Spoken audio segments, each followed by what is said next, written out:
మాజీ మంత్రి కాకాని గోవర్ధన్ రెడ్డి ప్రస్తుతం హైదరాబాద్ లో ఉన్నట్లు తెలుస్తోంది. ఈ రోజు విచారణకు హాజరు కాబోరని చెప్తున్నాయి పార్టీ వర్గాలు. రేపు హైకోర్టులో కాకాని బెయిల్ పిటిషన్ విచారణకు రానుంది. నిన్న కాకాని గోవర్ధన్ రెడ్డికి నోటీసులు ఇచ్చారు నెల్లూరు పోలీసులు. ఇవాళ ఉదయం 11 గంటలకు రూరల్ డీఎస్పీ కార్యాలయంలో విచారణకు హాజరు కావాలని ఆదేశించారు. అక్రమ మైనింగ్ కు సహకరించినట్లు కాకాని గోవర్ధన్ రెడ్డిపై పోలీసులు కేసు నమోదు చేశారు.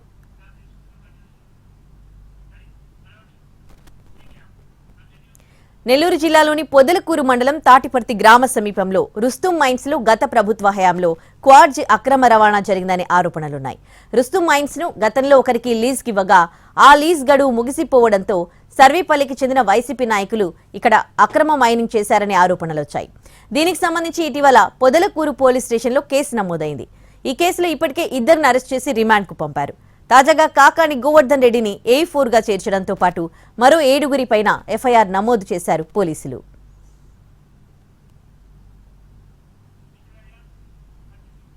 తాజాగా మాజీ మంత్రి కాకాని గోవర్ధన్ రెడ్డికి నెల్లూరు పోలీసులు నోటీసులు జారీ చేశారు. ఇవాళ ఉదయం 11 గంటలకు నెల్లూరు రూరల్ డీఎస్పీ కార్యాలయంలో విచారణకు హాజరు కావాలని ఆదేశించారు. అయితే గోవర్ధన్ రెడ్డి ఇంటి దగ్గర లేకపోవడంతో గేట్కు నోటీసులు అంటించారు పోలీసులు.